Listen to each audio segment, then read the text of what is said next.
All right, so let's go ahead and move on. We got a Randy Orton segment backstage where Ric Flair walks up and he wants to talk about Roman Reigns, and Orton just kind of brushes him off and tells him to stay the hell away, or he's going to find out why they used to call him the Legend Killer. And it was just a badass moment from Orton. Really, really nice to see. Pretty memorable, good stuff. Do you think anything's going to come of this, Ashton? Because I was quite intrigued by this interaction. And I think it would be really, really interesting. And I know it's not going to because Orton versus Reigns seems to be continuing. But I think it would be really interesting if they used this to spark a Randy Orton versus Dolph Ziggler feud over the IC title. That would be awesome.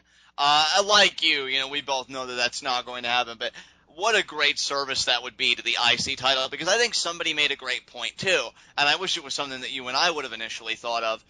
With Lesnar being the world champion now and the controversy that abounds because what's his schedule going to be, this, that, and the other, like all these things, now is really the time, if you were ever going to make a concerted effort to do it, to make the mid-card championships worthwhile, to get the IC title to that status of, I'm so good at holding this, and this is so prestigious, that I'm practically guaranteed, like the guy who holds Money in the Bank, to be next in line to call myself the world champion. I feel like this is the time to do it, and I think Ziggler and Sheamus are two great representatives to carry that mission out if they were serious about it. Yeah. It's, I don't know, I just really think that would be intriguing, but like I said, Orton Reigns is probably what we're going to get at Night of Champions. Which I don't mind. I just love your idea so much more considering the environment that we're working with right now with WWE, with our champions and everything else. I don't know. Maybe we get a fatal four-way. Ziggler, Miz, Reigns, Orton for the IC title. Yeah.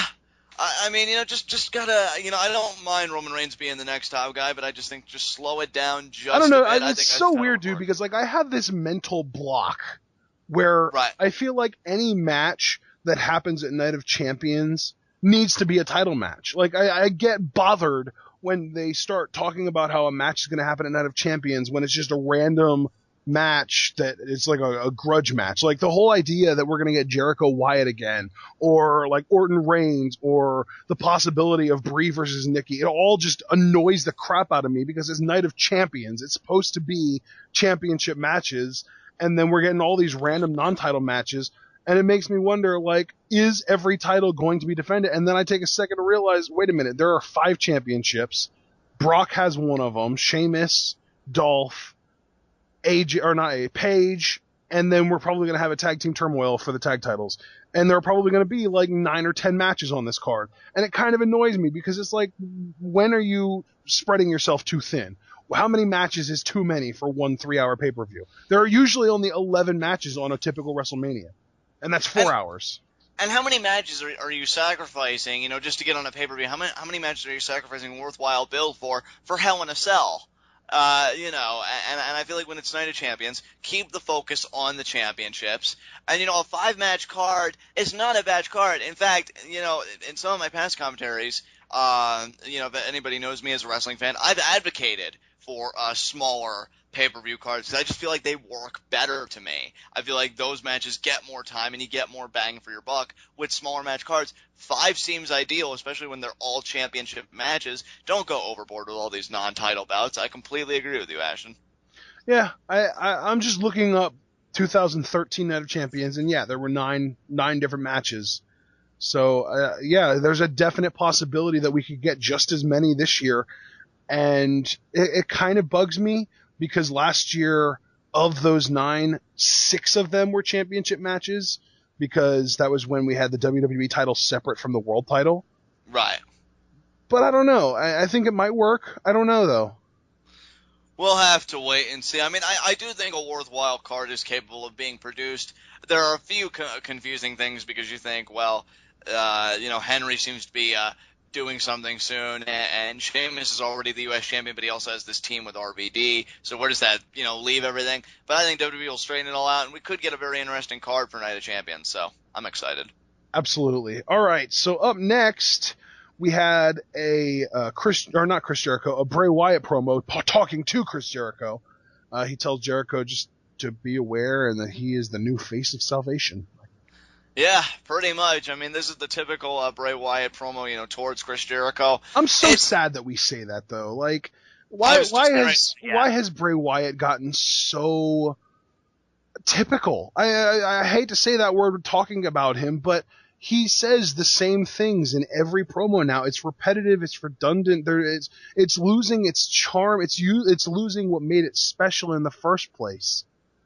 Yeah, Bray is starting to lose some of the magic he possessed for me, and that kills me to say that. You have no idea, because I love him. I think he has an amazing upside, and still do. Still Can I just take absolutely believe he has an amazing. like a minute Yeah, here to take all the time you want. rant? Yo, I just want yeah, to rant really quickly.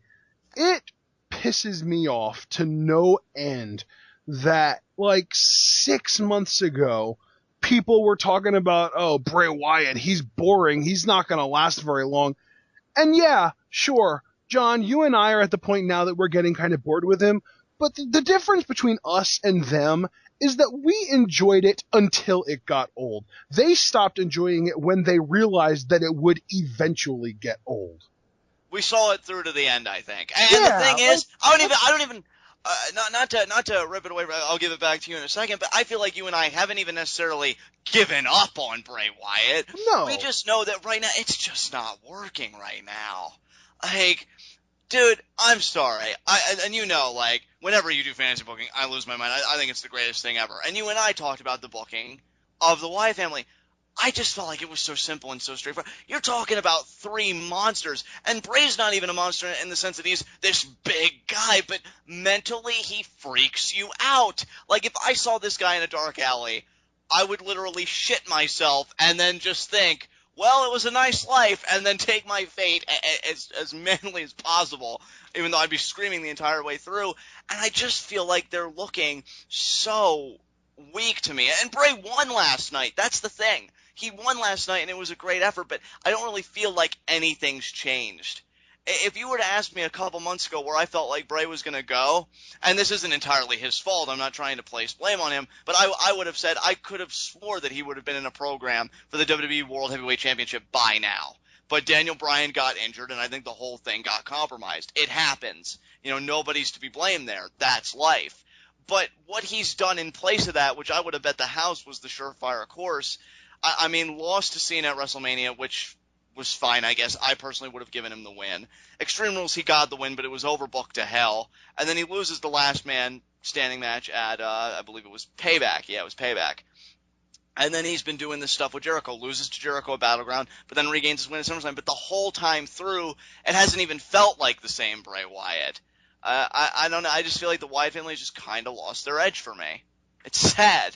It's really sad. Yeah, I don't know.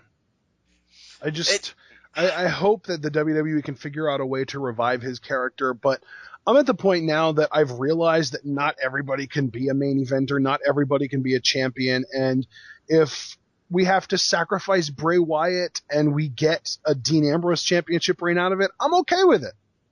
I'm okay with it too, and you know what, Ashton? It's not that I disagree with you. I think you're absolutely right. That's the nature of our business, because even guys as great as Jake Roberts and Roddy Piper and all them, like, they had their ceiling where it's like, okay, it's over. And my thing is, that didn't make them any less entertaining when they were doing their thing. That is true. I just think it still kind of kills me when you see a guy with supposedly like all this promise like Bray Wyatt, as it would have if I grew up in the Jake the Snake Roberts era or the Roddy Piper era, and just see that it's not gonna complete that giant circle, but it's still a worthwhile circle.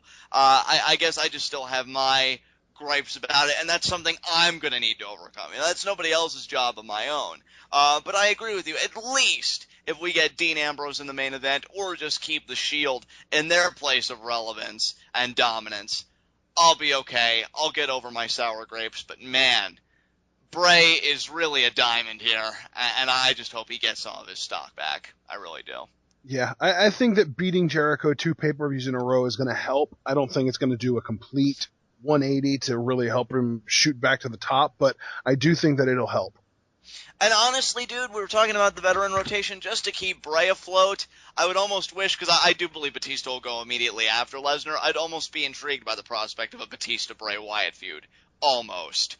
but we'll have to see where Bray goes after Jericho, because that's where my curiosity's kind of peaked at the moment. Yeah, I don't know. I guess we'll just kind of have to sit back and wait to see what exactly unfolds out of it. Yeah. So up next we had the Usos versus Goldstar. Yeah. And this is the matchup that I said, or this is the segment that was kind of the first piece in what I said, quote, my grand delusional puzzle of Tag Team Turmoil and Night of Champions, because these guys... Because Goldstar won. Goldstar won. Yep, they got the Sunset Flip kind of roll up on one of the Usos. I gotta say though, I mean, to be perfectly honest, at least from what I remember about this match, I wasn't, I guess, too impressed. But maybe these guys were holding back a little bit because they knew they'd be working together again in the future.